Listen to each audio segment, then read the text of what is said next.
اعوذ باللہ من الشیطان الرجیم، بسم اللہ الرحمن الرحیم۔ میں ہوں اخلاق احمد خان، ایک نئے پروگرام کے ساتھ آپ کی خدمت میں حاضر خدمت ہوں۔ آج کا ہمارا موضوع بھی بلدیاتی الیکشن کے حوالے سے ہے اور اسی حوالے سے بات چیت کرتا چلوں گا آپ سے۔ اور یہاں پہ جو ابھی تک جو پوزیشن دیکھ رہے ہیں ہم کہ ابھی تک وہ پارٹیوں میں اسی طرح اختلافات بھی کھل کر سامنے آ رہے ہیں، اور خاص طور پر یہ جو جن کی مشاورتوں کا سلسلہ جاری ہے یا ورکرز کنونشن کے نام پہ یہ جو اجلاس بلا رہے ہیں ان کا سلسلہ جاری ہے، وہاں بھی ان کے اختلافات اب کھل کر سامنے آتے جا رہے ہیں۔ جس طرح آج ہی ہمارے ذرائع نے بتایا کہ آج ان کا کوئی پی ٹی آئی کا ورکر کنونشن تھا بفا پکل میں، تو وہاں پہ وہ بری طرح سے ناکام ثابت ہوا ہے، اور وہ اس میں جو بفا پکل کے جو کارکنان ہیں یا مانسیرا کے جو کارکنان ہیں اسے قطعی مکمل طور پر ریجیکٹ کر دیا ہے۔ اور یہ بڑی تعجب انگیز بات بھی ہے کہ عرصہ 3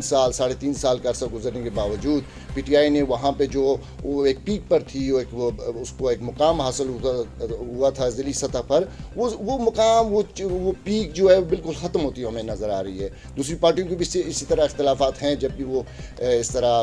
اپنے اجلاس بلاتے ہیں یا خفیہ میٹنگز کرتے ہیں، وہاں بھی اختلاف ہمیں نون میں نظر آتے ہیں، پارٹی میں بھی نظر آتے ہیں، اور خاص طور پر جے یو آئی میں بھی نظر آتے ہیں۔ لیکن ایک میں نے منظم جماعت ابھی تک دیکھی ہے جو جماعت اسلامی، وہ اس کی طرف سے جو ابھی تک مکمل جو انہوں نے ایک نام دیے اور ان پہ جو مشاورت کی، وہ میں نے الیکشن سے پہلے ہی اناؤنس کر دیے تھے۔ انہوں نے 500 تحصیلوں کے لیے اپنے تحصیل میئرز بھی اناؤنس کر دیے تھے اور اسی طرح کر دیے تھے۔ لیکن پی ٹی آئی جو یہاں کی بڑی پارٹی بن کر ابھری تھی ضلعی مانسیرا میں، وہاں پہ گروپ بندی کی صورت میں اب یہ ٹوٹل انتشار کا شکار ہوتی نظر آ رہی ہے۔ اور جس طرح میں نے آپ کو کہا کہ ذکر بھی کیا کہ ان کے جو قائدین ہیں وہ رات کو کسی دوسری پارٹیوں کے رہنماؤں کے ساتھ اپنی خفیہ ملاقاتیں کرتے رہتے ہیں، اور دن میں وہ اس طرح کے کنونشن اور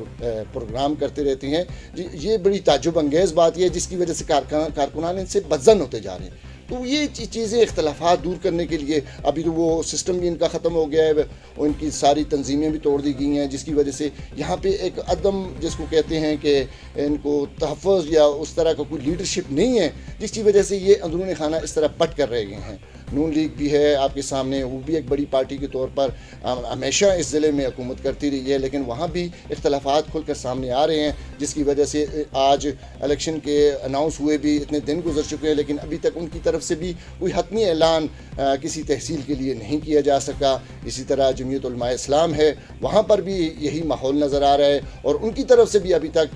کوئی منتخب کینڈیڈیٹ سامنے نہیں آئے۔ اور اسی طرح پیپل پارٹی ہے، وہ ایک بڑے سائڈ بیک ان کو لگا ہے کہ پہلے ان کے جو سابق صوبائی وزیر خوراک تھے، انہوں نے ان کے آنے کا اعلان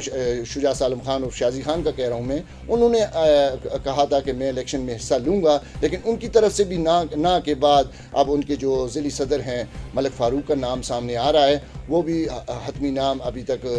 اس طرح ملا نہیں ہے۔ لیکن اس طرح کے جو اختلافات ہیں وہ آپس میں ان پارٹیوں کو مضبوط کرنے کے بجائے ان کو مزید جو ہے غیر مستحکم کرتے جا رہے ہیں۔ تو کہنے کا مدعا یہی ہے، اس پروگرام کا مدعا یہی ہے کہ پارٹی رہنماؤں جو ضلعی قیادت ہے، ضلعی قیادت کے آپس کے انتشار اور اختلافات کی وجہ سے تمام پارٹیاں یہاں پہ ابھی تک کنفیوژن کا شکار ہیں۔ خاص طور پر جو پی ٹی آئی جو بڑی پارٹی بن کر ضلع مانسیرا میں ابھری تھی، اس کا یہاں پہ یہ ہوا ہے کہ یہ جو ان کا جو پی ٹی آئی کا